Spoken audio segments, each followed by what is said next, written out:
Welcome to our channel. Today we how to subscribe with DocuSign for CRM Contract Workflows step by step clearly. Start by logging into your DocuSign account. On the main dashboard, look for the Templates option in the top menu. Click on Templates to access your saved templates list. Select the template you wish to use for your CRM contract workflow. Once you've opened the template, review the details to ensure everything is correct. Locate the Use Template button in the upper right corner and click it. You will now be directed to the recipient settings. Add the recipients who need to sign the document by entering their email addresses. Specify the signing order if necessary, ensuring that it aligns with your workflow. Next, fill in any fields that need to be completed before sending. You can customize additional fields or settings as needed. Once everything is set, click on the Send button to initiate the signing process. The recipients will receive an email notification with a link to the contract.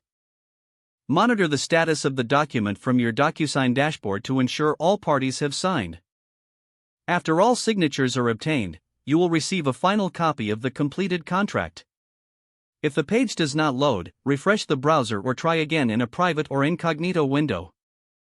Make sure you are using the correct email address, then retype it carefully to avoid small typos.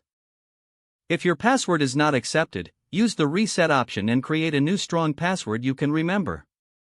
Check your spam folder for verification or security emails, then complete any requested confirmation steps.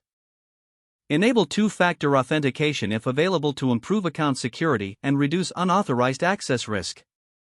After signing in, review your profile details so your contact information and settings are accurate and current. If you see an error message, note it down and try again after restarting your device and internet connection. Log out when you finish, especially on shared devices, to keep your account and payment information secure. If the page does not load, refresh the browser or try again in a private or incognito window. Make sure you are using the correct email address, then retype it carefully to avoid small typos. If your password is not accepted, use the Reset option and create a new strong password you can remember. Check your spam folder for verification or security emails, then complete any requested confirmation steps. Enable two-factor authentication if available to improve account security and reduce unauthorized access risk. Don't forget to like this video and subscribe to our channel for more step-by-step tech guides.